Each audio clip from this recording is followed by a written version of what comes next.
கேட்கிறது சந்திரமுகி படக்குழு. இதைத் தொடர்ந்து கொண்ட நெட்டிசன்கள் மீண்டுமா என பதிவிட்டு வருகிறாங்க. அது மட்டும் இல்லாமல் சமீபத்தில் நடந்த ஒரு மிகப்பெரிய சம்பவத்தை பற்றி தான் இந்த வீடியோவில் பார்க்க போகிறோம். நயன்தாராவோட ப்ராடக்ட் வேறு லெவலில் டெவலப் ஆகிட்டுருது உங்களுக்கே தெரியும். இந்த விஷயத்தை முதல்ல ஐடியா கொடுத்து உருவாக்குனது நம்ம டைரக்டர் விக்னேஷ் சிவன் தான். இவங்க 2 பேரும் இணைஞ்சு சினிமாவில் பெருசாக நம்ம சாதிக்க முடியல அப்படின்னா இந்த ப்ராடக்ட் மூலிமா சம்பாரிச்சிடலாம்னு சொல்லி இதை விளம்பரப்படுத்துறதுக்காக பல இன்ஃப்ளூயன்சஸை கொடுத்து ஒரு மிகப்பெரிய மீட்டிங் நடத்தினாங்க. அந்த மீட்டிங்கில் பார்த்திங்கன்னா ரொம்ப நேரமாக நயன்தாரா வராதனால எல்லா ரசிகர்களுமே கொந்தளிச்சிட்டாங்க. அந்த டைமில் நயன்தாரா அண்ட் விக்னேஷ் சிவன் ஃபோட்டோஷூட் எடுக்கும்போது எல்லாருமே செம கடுப்பில் இருந்தாங்க.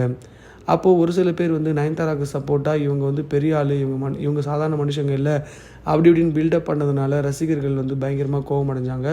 கிட்டத்தட்ட 4 மணி நேரம் 5 மணி நேரம் கழித்து தான் நயன்தாரா வந்ததுனால அந்த ப்ராடக்ட் லான்ச்சை லேட்டாக தான் ஸ்டார்ட் பண்ணாங்க. அந்த ப்ராடக்ட் ஹிட் ஆச்சா இல்லையான்னு